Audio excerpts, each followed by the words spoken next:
अनोखी बीमारी भाग 1।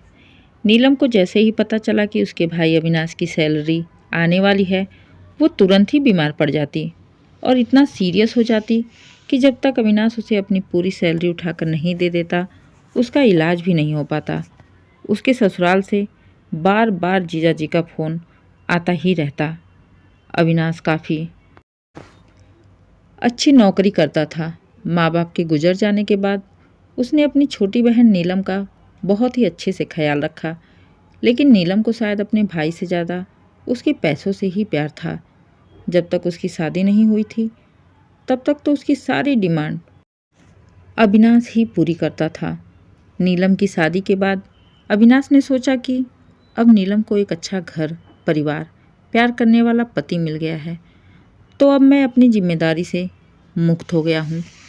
अविनाश को अपनी भी शादी करनी थी। माँ बाप तो रहे नहीं, सारी जिम्मेदारियाँ खुद ही निभानी है।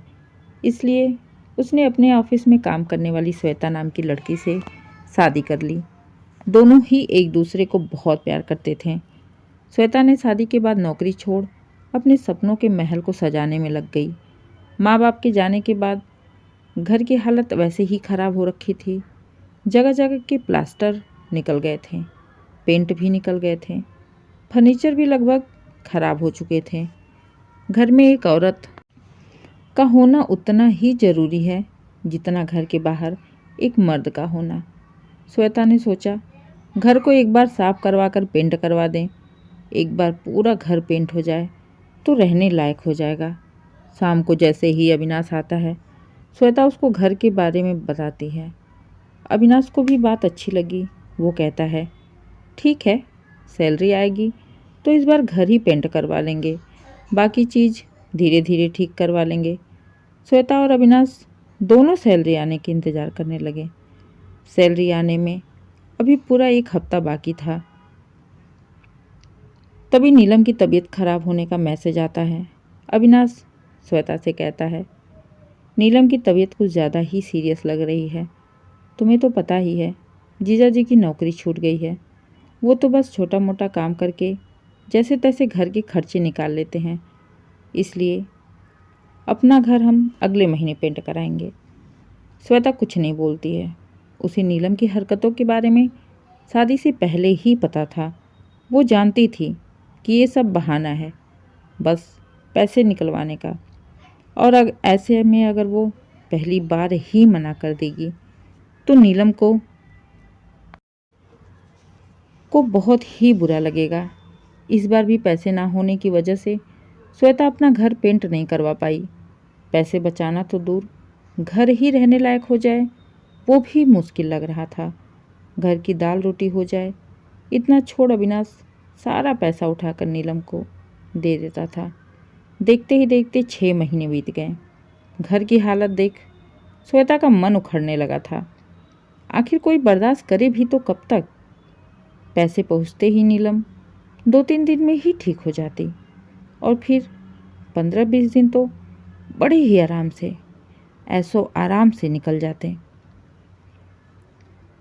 लेकिन जैसे ही सैलरी आने वाली होती तो 1 हफ्ते पहले ही बीमार पड़ जाती।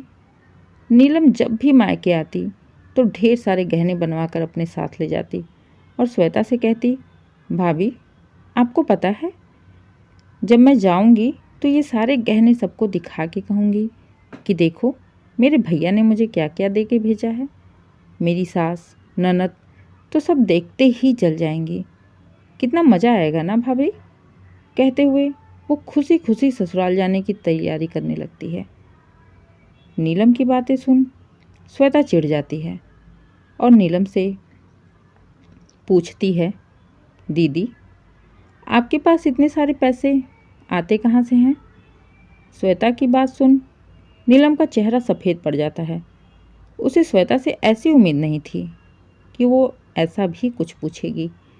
नीलम सोच समझ में पड़ जाती है और इधर श्वेता नीलम के चेहरे को एकटक बड़े ही गौर से देखे जा रही थी।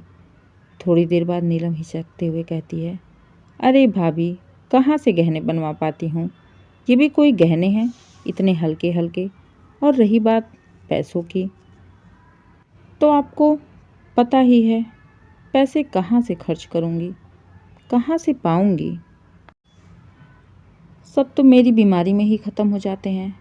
वो तो बस बच्चों के पैसे होते हैं जो कभी कोई रिश्तेदार आता है तो दे जाता है, और कुछ इधर उधर से थोड़ा बहुत दबाती रहती हूँ।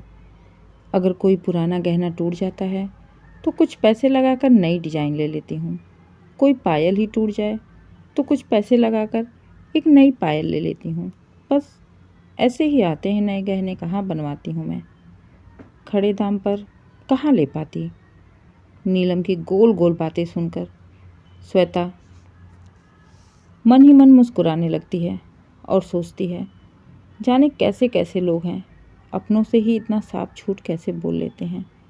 बात आगे ना बढ़े इसलिए श्वेता चुप रहती है, लेकिन अब उसे ये असलियत अविनाश को दिखानी थी। लेकिन कैसे? सोच में डूबी श्वेता को अचानक ही जैसे कुछ सूझा।